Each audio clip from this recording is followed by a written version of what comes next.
Hello बच्चों, let's see the question. The question is, in a certain species of animal, genes T, U, V and W occur on the same chromosome. ठीक है, कोई एक species है animal की, उसके ऊपर एक क्रोमोसोम के ऊपर ये 4 जीन प्रेजेंट है. ठीक है, the following table gives there cross over values. अब ये जो टेबल दिया है ये इसकी क्या दे रखा है बेटा, क्रॉस ओवर वैल्यूज दी हुई है. ठीक है, क्रॉसिंग ओवर की वैल्यूज दी हुई है.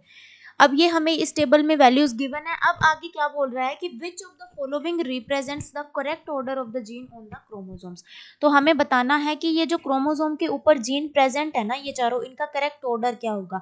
तो ये इनका करेक्ट ऑर्डर पता करने के लिए हमें ना ये क्रॉस ओवर वैल्यूज की जरूरत रहती है बेटा. क्रॉस ओवर वैल्यूज का क्या मतलब रहता है नॉर्मली, कि उन जीन के बीच में ज्यादा क्रॉसिंग ओवर होगी बेटा जिनके बीच में डिस्टेंस ज्यादा होगा. ठीक है, जितना ज्यादा डिस्टेंस होगा उतनी ही ज्यादा क्रॉसिंग ओवर होगी. तो यहाँ पर हमें क्या है बेटा, क्रॉस ओवर वैल्यूज दी गई है. तो हम चलो देखते हैं. यहाँ पर ये देखो, अब हमने एक ये मान लो सपोज किया है हमने कि ये क्रोमोसोम है, इसके ऊपर इन चारों जीन की हमें अरेंजमेंट करनी है. ठीक है, कैसे करनी है तो चलो देखते हैं.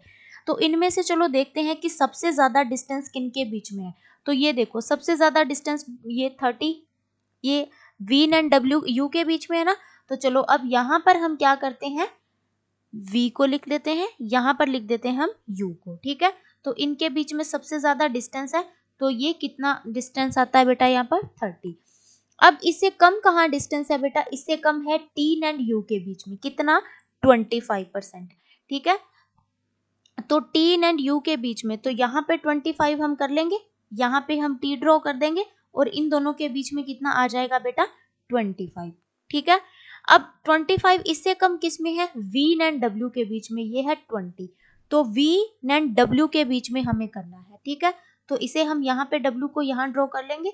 तो यहाँ पर हो जाएगा 20 आ जाता है. ठीक है, अब 20 आने के बाद अब क्या दे रखा है बेटा, t एंड v के बीच में कितना दे रखा है, 5. t एंड v के बीच में दे रखा है यहाँ पर 5, तो ये 5 हो जाएगा. और u एंड w के बीच में यहाँ पर कितना हो जाएगा बेटा, ऑब्वियसली यहाँ पे 20 है तो यहाँ पर हो जाता है 10. ठीक है, तो यहाँ पर जो अरेंजमेंट है इन जीन्स की क्रोमोसोम के ऊपर, वो सही अरेंजमेंट कौन सी है, सबसे पहले v आएगा, फिर t आएगा, फिर W आएगा और फिर आएगा U. ठीक है, ऑप्शंस देख लेते हैं. फर्स्ट ऑप्शन है V, T, W and U. Obviously option A हमारा बिल्कुल सही है. ये तीनों गलत हो जाएंगे क्योंकि इनका ऑर्डर सही नहीं है. So option A is the correct option. Thank you बच्चों and all the very best.